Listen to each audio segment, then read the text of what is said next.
Hey, Johnny, Hello. it's just you and me. Party time. It's like Home Alone. Exactly. Uh-huh. Home Alone, just you Oh, and yeah. me. Oh, yeah. So, Someone's got their priorities. well, you hit that ripe old age when the hubby says, I'll take you out for your birthday dinner. The choices were the show or going out to dinner for your birthday. So, Well, doesn't the restaurant open at 8 o'clock still? you know what? You would think so, Or right? or they got or did that we get to that point where it's senior citizen, I guess they went for the early bird. I don't know. I said that ripe old age is moving in. Wow. Well, So, at least it's happy birthday, Lauren. happy birthday, Lauren, and good job, Anthony, for happy wife, happy life. Exactly. So she figures we've handled it before, and I guess we can do it again. It kind of hurts me a little bit too because it's Eagles Eve, right? Exactly. Well, it's that. I mean, yeah, there's a lot of things going on. I mean, I was even going to, for her birthday, I wasn't even going to do a rant this week, but now I'm going to have to. I mean, You're going to rant that she's not on. Well, maybe. I mean, but I mean, it's priorities. But hey, however you want to go about it. But I know, right? That was going to be, my gift to her was, not to do a rant today. But I'm just going to have to do it now. I like your thinking there. But yeah. Yep. So yeah. Turning 25 years young. Yeah, something like that. Something like that. She wishes, right? Yeah. She wishes, I'm sure. Oh, yeah. But anyway, happy birthday. She works hard. She plays hard. She don't take any days off. So no. when she gets the opportunity to chill out and, go have a couple of dirty martinis and, a good meal. I don't know. Where did she say they were going? Willowbees. I guess it's, it's a classy restaurant out there in the Reading area. Oh, there you go. So. There you go. Anthony's off this week. The Fightins are out of town, so he's got some time available. So. Yeah, it was a perfect storm. Yep, for sure. So anyway, I'm John. That's Carl, and we've got John. That's Carl. I'm Carl. That's John. That's not what you said. I know. It was part of the fun because Lauren's not here. I would have thought sitting here in my recliner would be a good thing, but she's going to ridicule every goddamn word I say now. I can see it coming. Oh yeah, so, that's for sure. Yeah. I'm Carl. That's John. But if you want to call me John and that's Carl, that's fine too. We've been called worse. Great shirt. It is a great shirt, Jack. I wore it just for you tonight. Yeah. So. Yeah. But anyway, where are we at? Fantasy baseball. Man, we're coming down the home stretch. What do we got? About 25, 26 games? Yeah, somewhere in there. The Phillies got 24 games left. So September 28th is the last day. Sunday the 28th. So it's coming here quick. That's for sure. Coming quick. So you want to update everybody on where we're at and who's in the lead? Yeah, we'll do that. We got the leaderboard has changed a little bit. We got Paul Downey still at the top there, but Maureen Zadell is saying, hey, "Hold on, boys, this game's not over yet." She's pulling up there in second place right now. Kick Kyle to the curb a little bit and put him in third. Bill's there. Carl, you're still holding on to the 5th spot. I dropped down at the 12th spot. I'm not liking that. This week was a little bit of a bad week for me. But yeah, it's going well. We're down to the home stretch, and it's going to be interesting to see how things go because you got teams that are eventually going to start clinching some spots and maybe not pitching some guys, and the Phillies are going to a 6-man rotation. It sounds like so that's going to change some of the Phillies pitchers not pitching twice a week type of thing, and have one less start for some of those guys, between now and the end of the season. So it'll be interesting to see how it affects some of the top pitchers, like a Tyreek Skubal and, guys like that might lose some spots. Christopher Sanchez, losing a spot, start here or there. So we'll see. It should be interesting. We'll get down to the nitty gritty. All right. Yeah.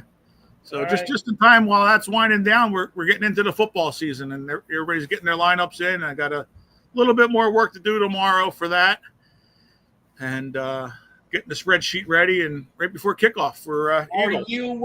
Are you still accepting applications? I'm always doing that. I can't say no to anybody. Well, just so the lazy folks who haven't signed up.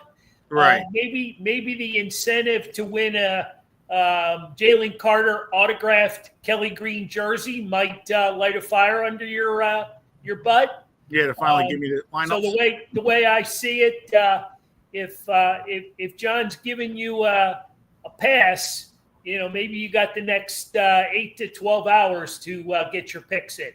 Oh yeah, tomorrow my kickoff is definitely it needs to be in before then, so I gotta get my spreadsheet finished up before the kickoff tomorrow.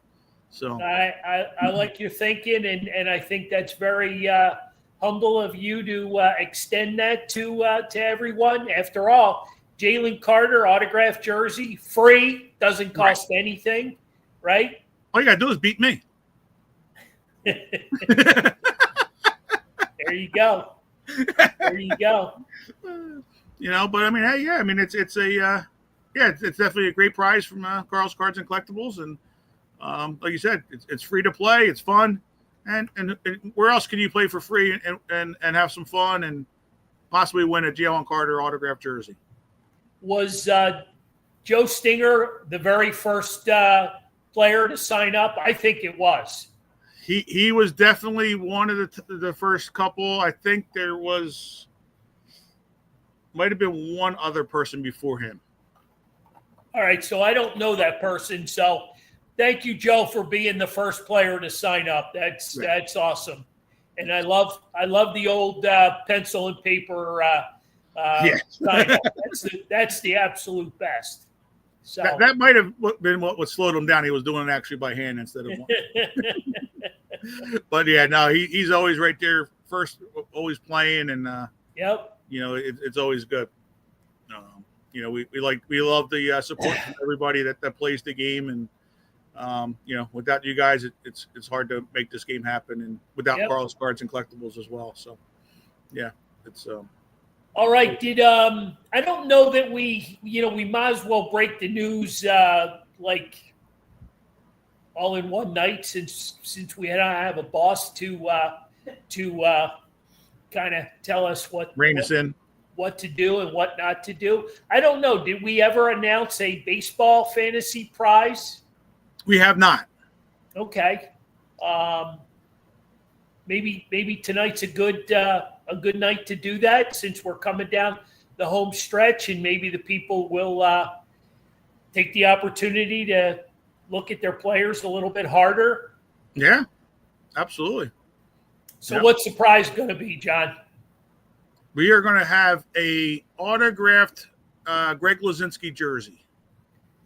The baby blues, right? The baby blues from 70 with the 76 patches on them. Both patches. The Centennial, and what's the other patch?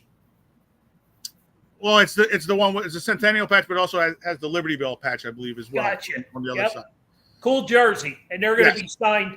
They're going to be signed in the store in 2 weeks. Yes, they will, just in time for the winter. So that'll be the baseball prize for this year. So pretty cool. Pretty cool. Again, doesn't cost anything to play, and it's a lot of fun, and we have fun with it. So good luck to everybody. Absolutely. All right. Always good. All right. I don't know if Jack is still on, but if he is, I'd like to get his input. The Flyers letting one of my good friends, good people. I think he was good for still is good for the sport of hockey. But the Flyers decided to part ways with Ian LaPerriere. We know him as Lappy. Kind of hit me a little bit because I thought he was, I thought he was here and they were going to find a spot for him in the organization.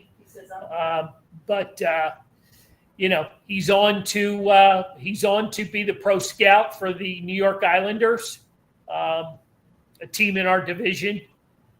So it kind of, I don't know. I'm a huge Lappy fan. Always was, always will be. He was a gritty player for the Flyers, and he put in several years up in the Lehigh Valley with the Phantoms. Right. I thought he did a great job, but with new management, and new this and new that, it's time for change. Yeah, I mean, Tocchet hiring definitely, had this writing on the wall because Tocchet's going to be here for a little while. But why don't you think that the Flyers would have extended him, to be a pro scout like the Islanders did, and let him go, if he weren't going to be, here. Well, that's what I thought he was going to be. Right. And to move on, to the Islanders for it. I mean, he was a Flyer, all through, here, played gritty, like you said, and took pucks to the face and everything. Yeah. It's sure. And like I said, he coached the younger guys coming up, through the system, and well, he wants to be a head coach, but he's a scout right at the moment. So I mean, unless the Islanders are going to quickly move him to from a scout to a coach, I mean, it's it could be the same thing from here, right? You could scout for a couple of years, and if coaches are hired to be fired, so who knows how long Tocchet could be around for. Yep. Well, we wish him nothing but the best. Yeah. He's moving on, and the Islanders got a good man. And we're going to hope that the Flyers can take the next step with Tocchet as the coach. Yeah. So we shall see it. I still feel they got a lot of holes. There's a lot of holes in that lineup. I know they're trying to fill it, day by day, but there's still a lot of holes in that team. So yeah, well, yeah, like you said, they've been a few years away, right at the moment. I feel like we say that every year, though. Well, this is true. I really do. Well, until you get a goalie, those holes, are always going to be there because the goalie can sometimes cover up some of those holes. Yep. Which kind of opens up the talks again about, does, Carter Hart come back, with him, being exonerated up there with the case and everything's,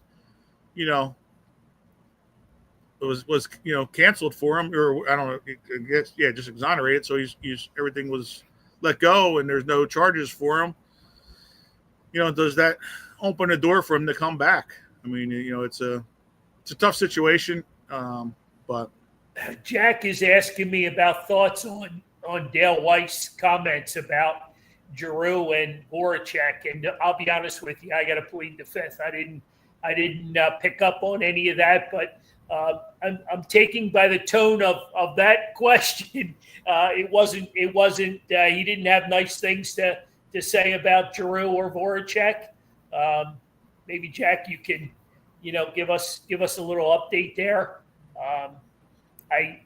To be honest with you, I've been removed from the Giroux situation for all these years now, and I don't pay much attention to him now that he's up in, where the hell is he? Ottawa, yeah. And Voracek has retired. So God only knows what Dale Weiss said basically the locker room was broken and they were bad leaders.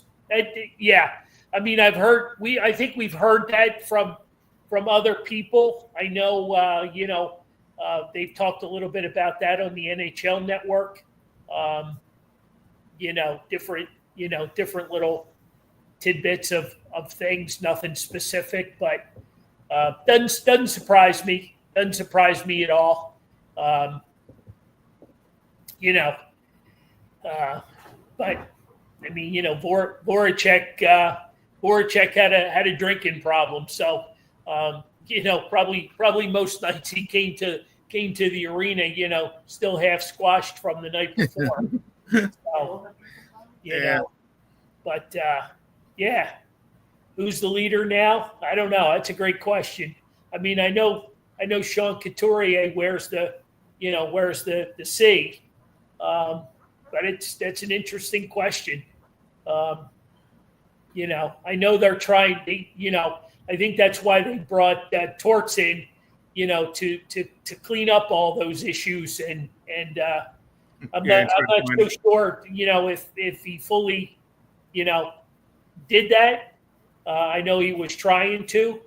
TK, he has his moments every now and again. He gets a little ahead of himself. Yeah. I'd like for him to, to be the next captain, the next leader of the team, but I still think there's some work to be done there.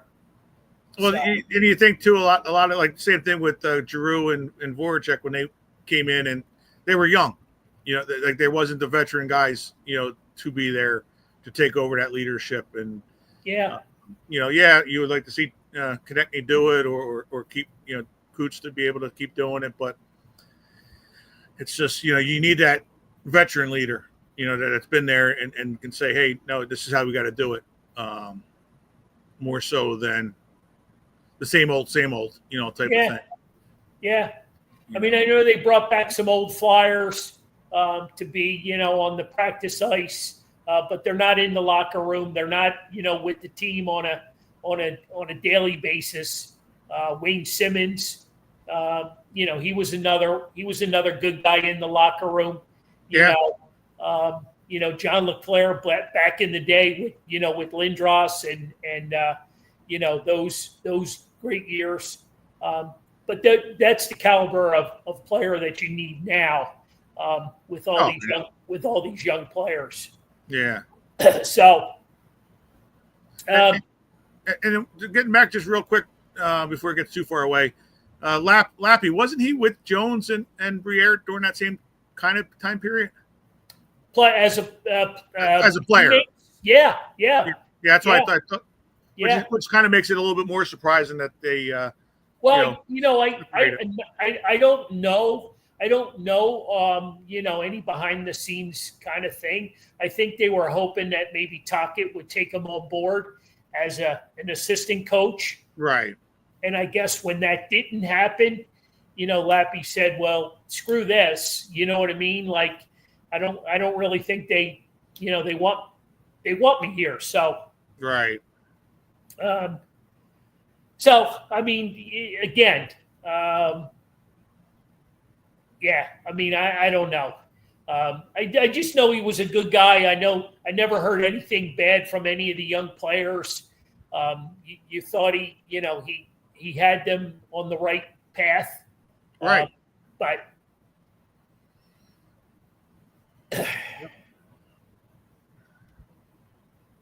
yeah, I mean, Jack's kind of feeding us a little bit of Laffy information. I don't know. Did they just put him in Lehigh just to give him a job? I don't know. I think there was a little bit more, to that. But I think, when he wasn't considered to be the Flyers coach, I think the handwriting was on the wall there. Right. So, all right. So we can move on. I don't know. Where are we? Like, what, about 30? We're about a month away from hockey, right? I mean, yeah. Usually they start like October, mid-October. Yeah. Yeah. Yep. And then There's a happy birthday, Lauren Wish. She's not. Yeah. She's not here. She took this one off. I didn't know you were allowed to take shows off. I thought that was when you signed up. You signed up for all of them. I know, you give her the ask away with Lauren, and she's gotten a little bit of a bigger head ever since then. But I don't know. Oh boy. Boy. Camp opens next week. There you go. Yeah. Camp opens next week, and is that for everybody, Jack? Veterans and rookies? Is that this is Takit's first camp as a Flyers head coach? So we'll see how that goes. Yeah. I think right around the middle of October, I think they start, because I think kind of works out perfectly with the fantasy baseball ends, and I start going right into the hockey and basketball. There you go. They get them after we get the football started. But there you go. You're gonna need a new computer. I know this one's going to be Rookies next week, and the vets the week after. Okay. Yep, that's in her contract. Joe Stinger said she's got to pass. So there you go. She said, "Read the fine print, boys." Yeah, exactly.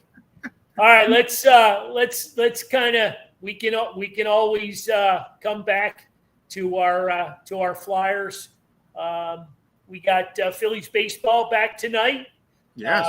After taking a very unusual Tuesday night off after a Monday game, and maybe you want to explain that whole situation, John, because I'm still trying to figure it out. Yeah, it's a head scratcher for sure, but you kind of understand it a little bit, because they try to explain it a little bit during the game on Monday, but the Brewers originally, the Phillies and the Brewers were scheduled to have the day off on Monday, which kind of makes sense that you don't have the in break in between, and but then the Brewers wanted to have the Labor Day gates, for people to come into the game and stuff like that. So they asked the Major League Baseball and the Phillies if they could play on the Monday, and I guess they would have maybe played Tuesday and Wednesday and then have Thursday off maybe, but then the Brewers would have played too many games in a row, because I think by rules that are throughout the contracts, you can only play like 15 or 17 games in a row, and they would have been maxed out over that. I didn't even know that was a thing, John. Yeah, that's why they always schedule, whatever the Phillies just had it, the 15 games. I think 15 is like the max number of games that you can play in a row without having a break and without getting approval by the teams, and so that made it that they had to have Tuesday off, and so here we are.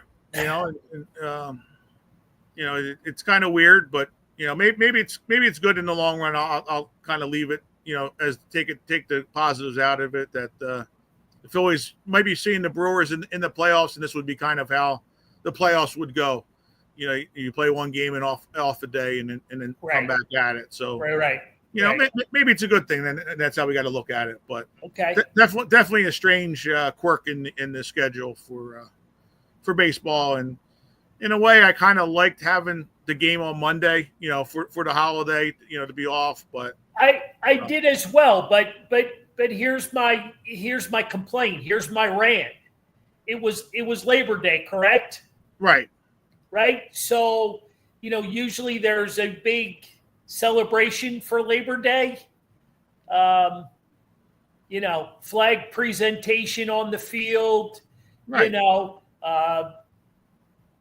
Seventh inning stretch, somebody's out there singing. There's military involved. Right. You get, like I sometimes didn't see, you see the I don't Phillies. know. Maybe I fell asleep. I don't know. Maybe I fell asleep and I didn't see any of that during Monday's contest. No, there wasn't much of that at all. And, you would have thought there would have been a little bit more of that. And I mean, you see some of the other games where it's not even, Labor Day, that you have, the military, the guy's 100 years old, been through World War I and whatever. And well, now they do that every night almost. Well, right, except for Labor Day, Memorial Day when it could be deserved. And so yeah, it was kind of weird. But they got the gate, that they wanted, to come through. It was all about money, basically, is what it ended up coming down to. That.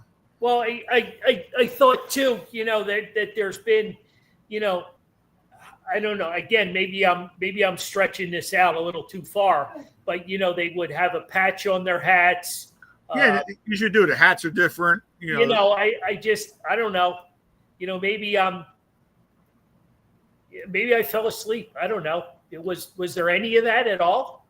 There wasn't for the Phillies game, and I don't know if there was any throughout the regular schedule for baseball. Yeah, I mean, I didn't see anything. And the only reason I was going to say maybe with the Phillies because it was a change in the schedule that they didn't have time to prepare for like a military hat, for that game. But I don't know if any of the other teams had those uniforms on. So this wasn't a schedule. This was mixed in somewhere along the line. This just kind of like happened. Yeah, it changed. Within I don't know whatever the time limit, maybe a month or so. Okay. Because the Brewers, they were supposed to have the Monday was supposed to be off originally, right? And so because I know a couple of the players talked about getting in really late. Right. After playing Sunday, Sunday night baseball. Exactly. You know what I mean? But didn't the Phillies have to agree to this? Well, they did. They had to agree to it. The Phillies were coming, like you said, off the Sunday night game. The Brewers were coming from Toronto, so I don't know how. So they got in late as well. Probably through their customs and that kind of stuff if they have much to deal with that. But they played in Toronto and came back. Okay. So right. That's why I guess the original scheduled Monday off would have been good for both teams. And then Well, anyway, 10-8 victory by the good guys. Great game, and it was a fun, exciting game. Yes. So we can thank them for that, and the 6-game lead over the New York Mets. Yeah, the Mets lost today again. Did they lose today? I was just going to look that up. Yeah. Did they lose today? They did. They had the lead. They were up, and Helsley, their new one of the new relief pitchers that they just got, gave up a 3-run homer. So sorry. Yeah. So sorry. And they ended up losing to the Tigers 6-2. Yeah. Wow. So that's a rough series for the Mets right now. The Tigers in Detroit, but they had their fun kicking our butts for 3 up in New York. So that's the thing. It's a baseball is a weird sport where teams have each other's numbers. But the Mets have struggled and they've played terrible baseball really for the past, 60, 70 games. They're on their 500 except for the 3 games that they played against us. Crazy. Yeah. Crazy. And, they just find a new way to lose games each night. So hopefully that continues and, maybe they even fall out of the playoff race and the Reds. Wouldn't that be something? Can catch them, but the Reds are struggling themselves a little bit. I think the Mets have a little bit of a. Yeah, it's a quirky time of year, right? You're coming down the home stretch. Everybody's beat up, injuries, pitchers are, arms are falling off. Yeah. It's a long 162 games, a long season. I kind of wanted to just touch on it, and I don't want to sound like I'm negative Nelly with these umpires. But I mean, you can't be any worse than my rant last week. I'm sorry. You can't be any worse than my rant from last week. So don't worry about being a negative. I mean, it just seems to be getting like so out of control. Oh yeah. I mean, these guys, not only are they missing the strike zone, and it's a hard job. It's not an easy job. I mean, I get it. But some of these calls now, that are, on base and check swings and, things are just, they're really going to have a long off season to review a lot of these problems. They will. And I think, and we'll see what you think about it. Do you think having, they wanted to make this instant replay help the game, but do you think it actually probably hurts the game a little bit, that as far as like the base runner calls and check swings, where they almost have the fallback, like if I get it right or wrong, it's going to get reviewed and it'll get fixed out. And if that is the case, if you think that is, then I don't know, this balls and strikes things is going to even be the same case where that they're not even going to worry about calling balls and strikes, because the guys will just tap their hat and go, have it changed. It's it's really I mean, I watch other games, other teams. Yeah. I was watching what were we watching? The Pittsburgh LA game last night, the Pirates and Dodgers. Yeah. And their manager, what's his name? Pat Kelly.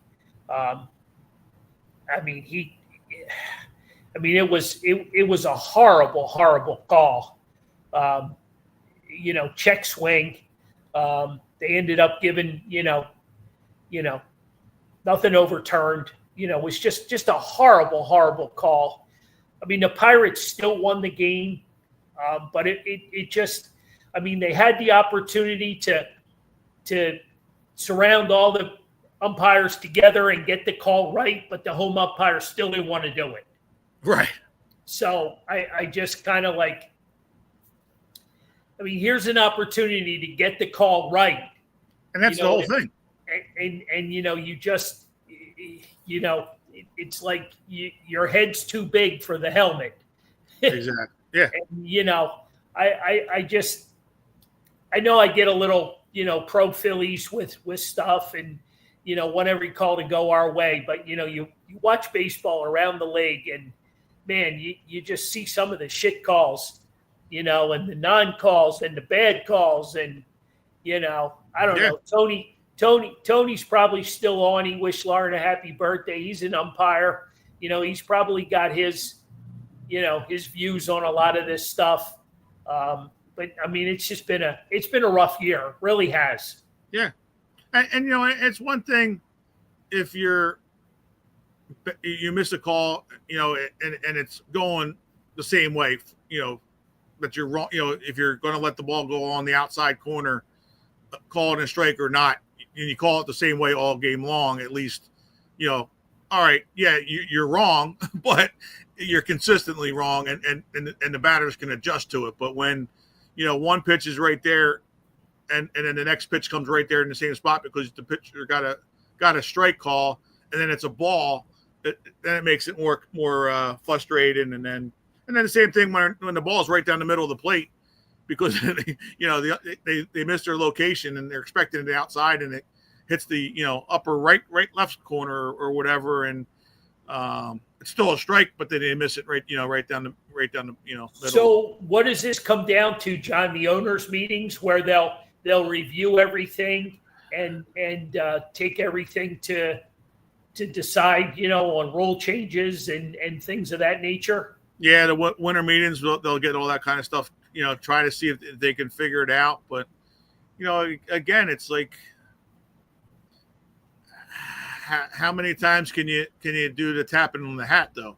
Like if they keep getting it right, then they keep going for 100 calls for the and then it right. slows up, you gotta put a max on it of some kind. Right. And then and then it comes down to, well, if it's a five tap max or whatever, and do you use it in the first inning, when you have the bases loaded and it means something in that game, but because you might be needing it in the ninth inning when the game's really on the line, and then it may not be on the line, you don't know, and so it's like you might save it and then you waste it when you could have really used it earlier in the game. And so those things kind of make it difficult, I think, a little bit, when you have like a cap on it for being able to make it fair for everything, because you're second guessing yourself, you just right. But the umpires just got to get better at it. It's there's a lot of pitches being moved around, but if you stand behind the plate and you keep constantly seeing pitches coming in, you should be able to get zoned in. I mean, for you and I to go out there, we could probably do a decent job, but you're gonna miss a lot more than you expected. For going out there your first time. But if you're out there for 5 years or even for 6 months or whatever, you should be able to have it zoned in a little bit better than what these guys have right now. Gotcha. All right. But there's just no accountability on the umpires. That's no, 100%, 100%. And that's where and I know Topper has he's come out and voiced his displeasure many nights, but there's some nights that I thought he was going to lose his lid, and all right, let's move on because we got a pretty important football game to discuss. It's the Eagles home opener. What are we about 20? What are we at 7? 25 hours probably. Right? At 25 hours from Eagles Cowboys. What do you let's jump right into it. What are you thinking, John? I mean, we've chopped this up for a few months now, but here we are. And we talked a little bit today, about the percentage of new players and the returning Super Bowl champs. What's your take on this team? The game's tomorrow? I didn't realize it. Yeah, it is. Yeah, it is. Yeah. Oh, okay. So are they bringing the banner down tomorrow too? Yeah, that's what I'm being told. Okay, I didn't realize that either, but okay. Unlike Nick Sirianni and a few of the others, they were not aware. Yeah. So, they were not aware.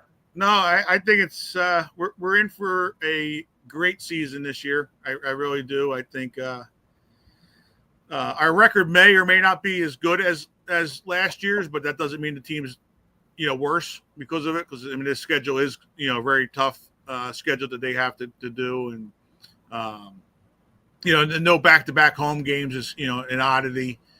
So you're always on the road, home and away constantly.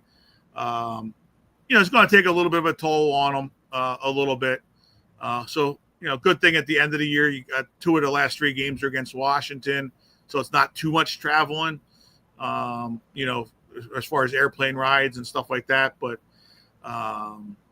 no, this team should be very, very, very good. And people are a little concerned about the defense, but I don't know. I think with Vic Fangio here, I think he's going to be the common factor for them, and he'll figure ways out to make it work. And well, you bring up the interesting point, of the defense. They're, correct me if I'm wrong, is there not always a lot of moving parts, to the defense with run versus pass versus staying at home and I'm not putting any more pressure on Cooper DeJean or Quinyon Mitchell, but I think they're 2 of the best young backs in all of football. Oh yeah, no, they are, and you're going to see them, taking that another step this year, and Cooper's going to be that magic wand to go anywhere, wherever they need for week to week. Yep. And Quinyon Mitchell, he's going to. People are concerned about that other side of the field, but Quinyon's going to just follow the best receiver, both sides of the field, this year. Maybe, probably because of that reason, but that's okay. Again, that's Vic Fangio figuring out a way to how we're going to, best on best, right? Right. You're just going to, move Quinyon. CeeDee Lamb is going to be seeing, Quinyon Mitchell in his sleep, for the next couple, 27 hours and afterwards, because CeeDee Lamb didn't do much against them last year. Right. And then that frees up, Cooper and to be able to go over to the other side and help out maybe with the D-back on the other side. So, it's going to hurt a little bit not having Slay here, but, we'll see what happens. can I ask you to break down our linebackers? Because I think we got some good ones. Yeah. Yeah, I don't know what the last time, when the Nakobe Dean comes back, that you're going to have 4 linebackers like we do, for the Eagles, with Zach Bond and Campbell, starting out, right at the moment, and Trotter Jr. right behind them to be able to go in. And I think, once Nakobe Dean comes back, you're going to have the 3 of those guys. I think Campbell's going to possibly, be an edge rusher a little bit. He'll be another Swiss Army knife to be able to kind of like what they did for years with Brandon Graham, right? Well, with Graham as well, yeah. Move around and do different things, and I think it's going to be it's going to be fun. Like you said, it took last year until Cooper DeJean got back in there after week 4. After the bye, for the defense to really start showing what they were. But, they got some pieces right now. And even though they got some, linemen that are new as far as starters, but they were here with the team last year with Ojomo and J.Alex Hunt and stuff like that, I don't know that the transition is going to be as big of a deal. Obviously, losing Milton Williams is a big piece, but Ojomo, I think, is going to have a big year, filling his spots. I can't. If you're handing out credit, man, I think the job that Vic Fangio has done with this defense, last year was a phenomenal year for him with, putting pieces, in the right place. Just his ability to read, offenses and know what they're doing before they even do it, has just made our defense so much better. Oh, yeah. And plus, he just tells you the way it is. He just, it is, if you suck today, you sucked. If you played great, you played great. He doesn't hold back punches. And I think that's what the players need these days, instead of being coddled, too much, that you're great, you're great. And, you're wanting them, the players need that want to be better. And old school. Right. Well, that's old school. You know what I mean? Yeah. We got Joe Stinger stepping out on the ledge, 12-4. Matt Peterson's going 11-5. They each got to add one more game though to the schedule. But it's a 17-game schedule this year. Yeah, well, they probably didn't add in tomorrow night's win already. So yeah, but yeah, no, it's they're going to have a good year. Like I said, it's just a I could see that anywhere between 11, 12 wins easily. Not easily, but because you're going to be fighting throughout. But this talent, on this team is going to be, as you saw in the Super Bowl. You saw it in the Super Bowl. You take Barkley away from them, and the team's able to do something offensively, and then if the defense is shuts you down as well. So, it's not that they're going to do be able to shut teams down where they're not crossing midfield until almost the fourth quarter every game, but they'll keep the team in there. And with it just being the defense doesn't have to be great. They don't have to be the number one defense. You got that offense. You're bringing back 11 of the 10 of the 11 starters coming back, and Steen's been here. So you basically have almost your full accompaniment of offense going out there. And I think we've talked about the schedule and home away from home type of thing, and we haven't talked much about the offense. There's not very many changes there. What's your take on?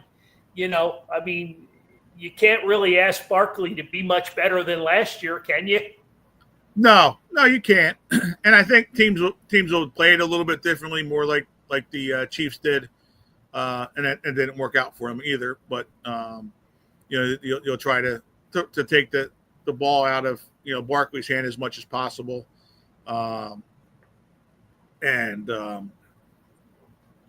yeah, I mean this offense, it's pick your poison. It's just really,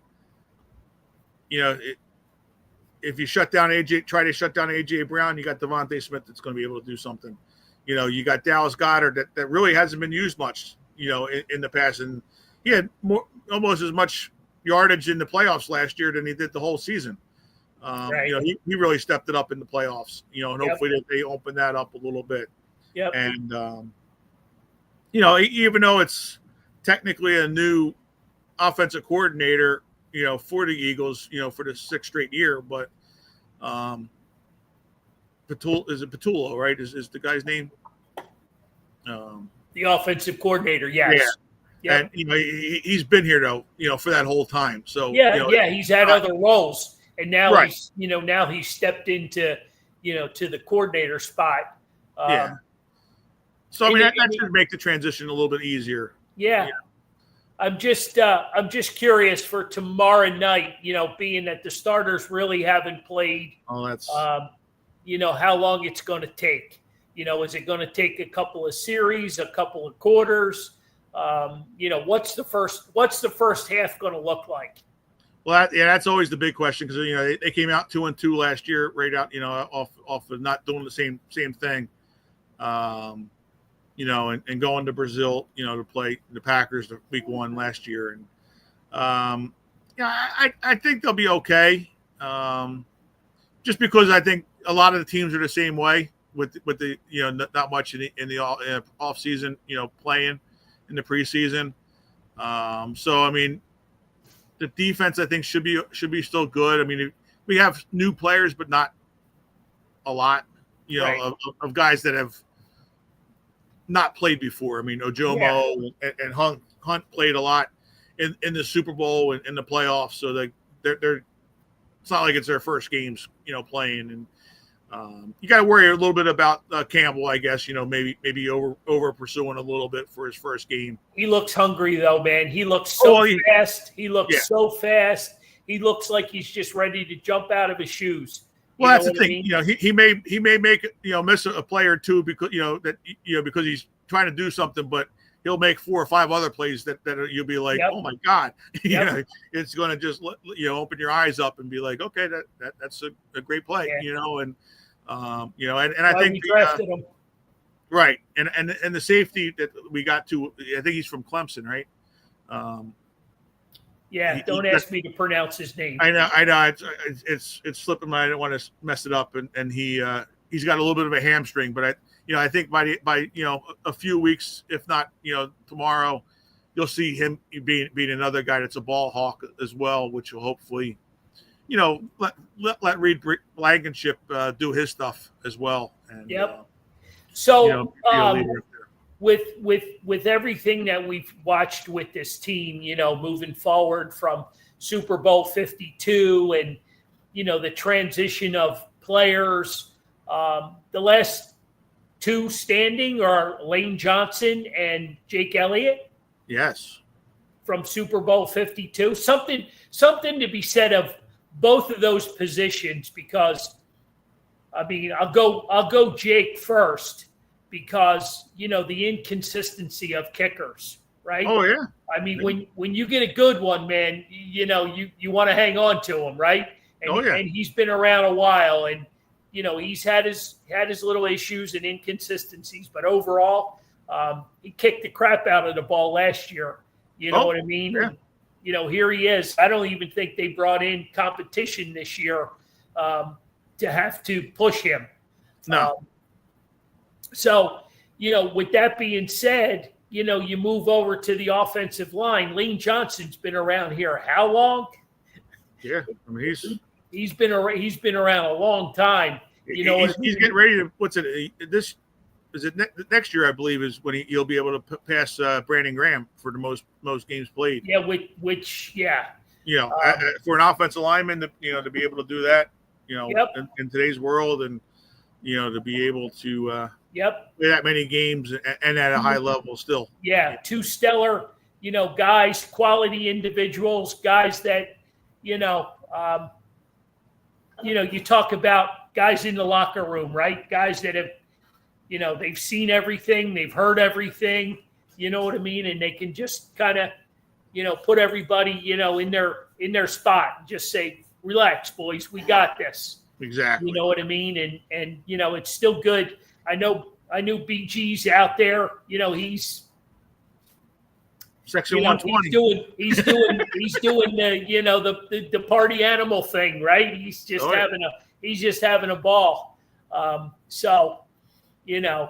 Good for him. We saw it with Jason the year before. These guys, they've become model citizens in Philadelphia. You know what I mean? They're not going anywhere. They're going to raise their families here.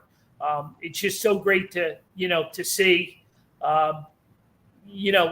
Just guys. I mean, they come back. I know Jason's made a thing of, going back and try to work with the young people. And I think BG has done some of that as well. So it's just, it's just great to see. You know what I mean? Great to see and to have, Jake still out there, kicking 60-yard field goals and to have Lane Johnson still pancaking guys. So just a great situation to have here in Philly.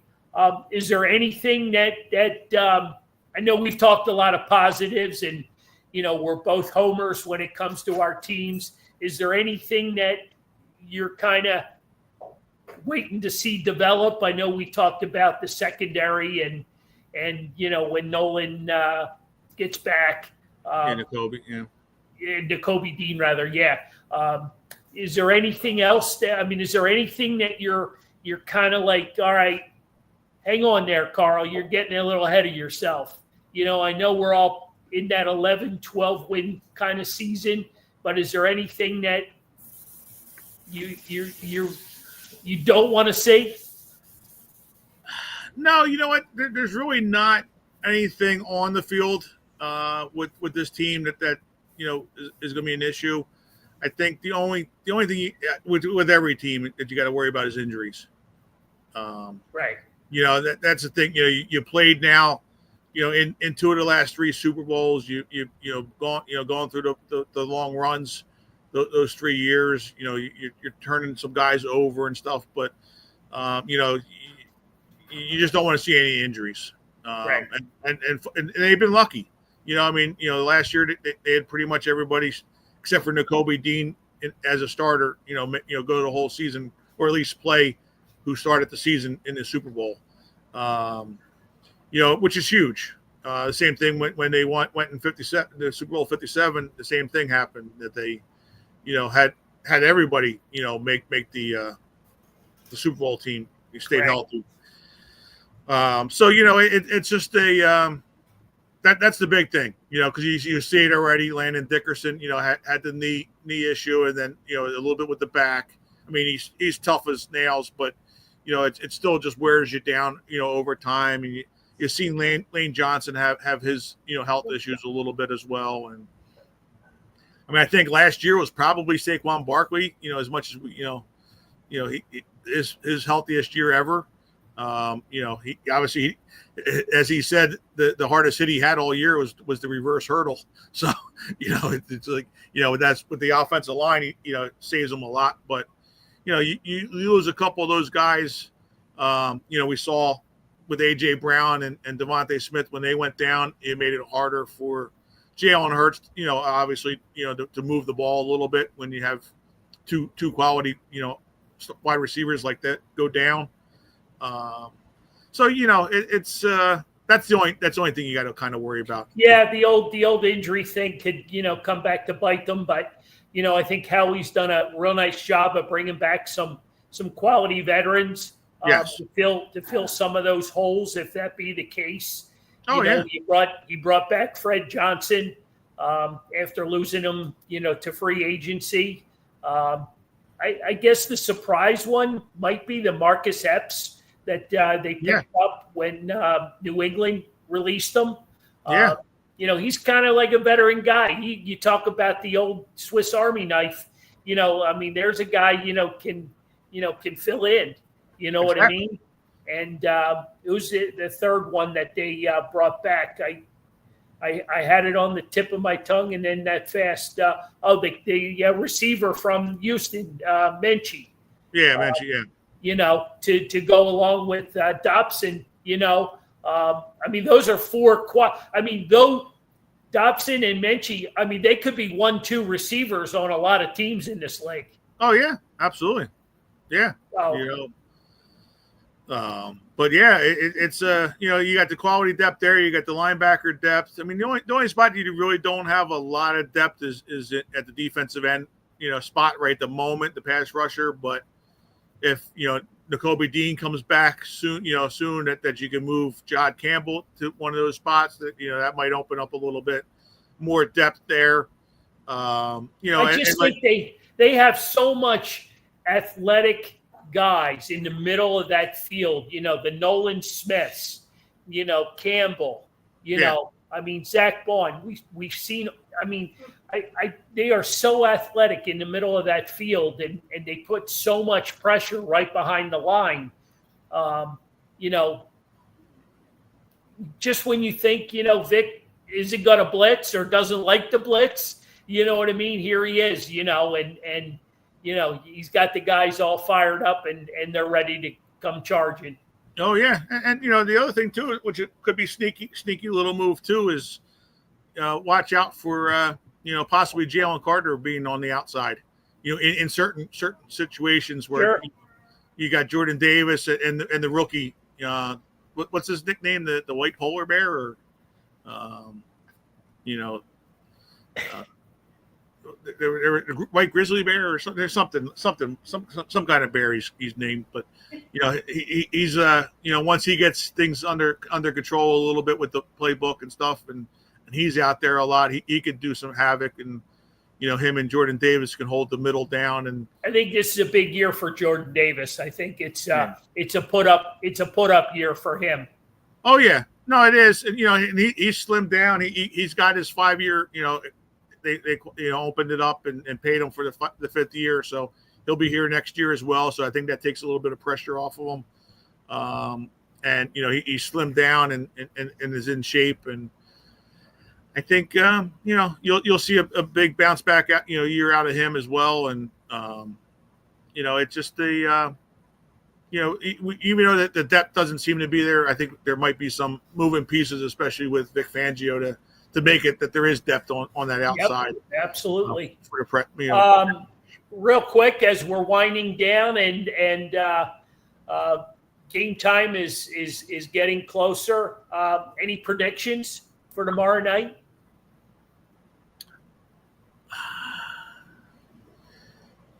They scored a lot last year in the opening.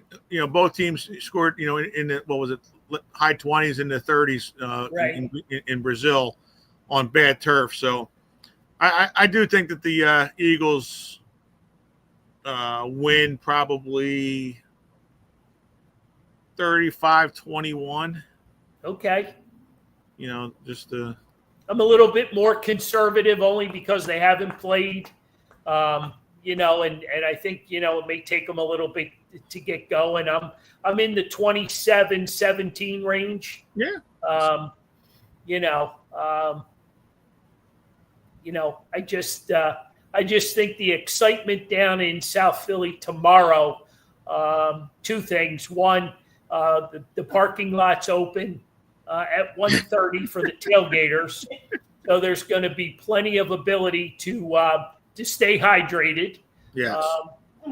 And the second thing is big shout out to FanDuel for stepping up and picking up the naming rights to the SEPTA trains that need to run to and from the Philly sports stadiums for this city. So kudos to FanDuel. I don't know how long, the deal's for. I don't know if it's 1 game, 1 month. I don't know. I don't know particulars. All I know is they're going to have plenty of trains tomorrow afternoon and tomorrow night to get people to and from. So kudos to them.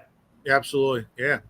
No, yeah, like I said, they should do well, and I think it'll be interesting to see how the Cowboys, come out on defense with the Parsons deal, fiasco, somewhat behind them, I guess. I mean, I guess they, it's still there, but I don't know if it's behind them yet or not. But I don't know. The talk out of Dallas is how great that the replacement they got, Kenny Clark, is. I never heard of the guy before the trade. So, well, I mean, he was a Pro Bowler, for 3 years, but I mean, he's a 30-year-old, so I mean, he's might be a nice piece for a year or two, but he's not like the long term that you lost 4 years between Parsons and him.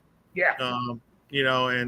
So Matt Peterson is saying the FanDuel deal is only 1 game. okay. Well, if it's only 1 game, that stinks. But anyway, Yeah. they got a couple weeks to get a bigger deal done because FanDuel, that whole betting scene is a $1 billion operation. So yeah, there's plenty of money. They'll probably install machines on the trains so that you can get all your bets in. Well, talking about bets, did you hear what they said? I heard the other day.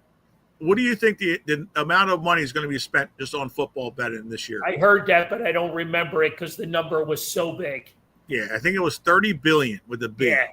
Yeah, it sounds about right. $30 billion. Yeah, Crazy. $30 billion is spent on gambling for football. I got my 1.2 billion Powerballs. Did you hear Sue? 1.2 billion for the Powerball. Yeah, she's got her power. She's got us winning the Powerball tonight. So there you go. Tomorrow night. Oh, tomorrow night? I think it's tomorrow night. Okay, whatever. Oh, you don't even know what day it is. I got the tickets in my pocketbook. I'm too lazy to get up. Lucky me. Lucky me. You guys already won, and she threw the tickets away because she thought it was the wrong day. Yeah. There you go. There you go. Just check the dumpster out there outside of Carl's place. Crazy. All right. Anything else, Johnny, that we missed that we didn't talk about? Anything that we need to? I think we did a phenomenal job without the boss being here. Oh yeah, we did. We nailed it out of the park. We knocked it out of the park for sure. Oh yeah, so, and yeah, we had more Flyers talk tonight than we've had all year. That was good. I know she's a big Lappy fan, so she'd be proud of that. But it's her birthday, so she got a mulligan. She's it's in her contract. Yeah, Joe Stinger said it's in her contract, so she's good to go. Yeah. So. Yeah. Anything else, Johnny? I know you're off tomorrow. I'm in. Yeah. We're back at it on Friday to get ready for Al Oliver. Scoop. That's right. That was my next comment was come out Saturday night or Saturday afternoon here at Carl's Cards if you're not doing anything and come out and see Al Oliver. Yep. 1971 World Series champion. I know Anthony's looking for some stories, some old pirate stories, some Clemente stories. He loves them old pirates. Oh yeah. So I know he's looking for some stories. Absolutely. Nothing like these old baseball guys. They're the best. And then we follow it up with Greg the Bull Luzinski next Saturday on the 13th, and then as we talked about it, Jihad Campbell will be here on the 16th, sitting right here in the same spot I am right now. Yep. That we'll be able to get to talk to him about how he took down Dak Prescott and Patrick Mahomes in the next 2 weeks. Hopefully he has that big play so we can get that photo and get him to sign it. Absolutely. Yep. As we always do. We have a lot of good photos for him though. Yep. But it'll be it'll be good to see. And we got a lot going on here. And then we got Allen Iverson on top of it. Another, Yeah, what is that? October 13th? 11th. 11th. Yeah, the 11th. October 11th. That'll be You here know it. before you know it.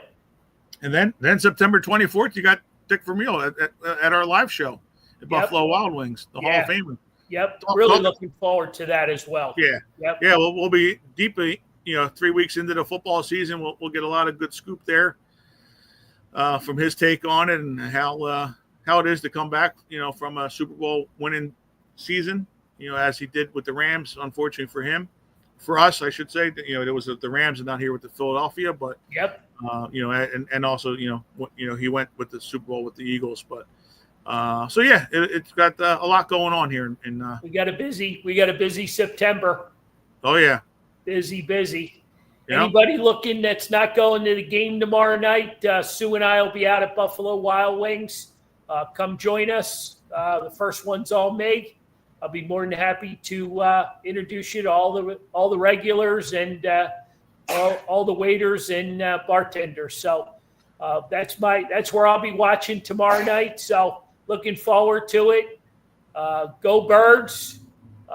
Johnny, great show. Yep, good show. Thanks, everybody, for joining us tonight. I think you got maybe 12 hours if you haven't had gotten your picks in and you'd like a shot at winning that Jalen Carter jersey. We make it real simple. So absolutely. All right. Sounds good. Take care. Have a good one. Have a good one, everybody. See ya.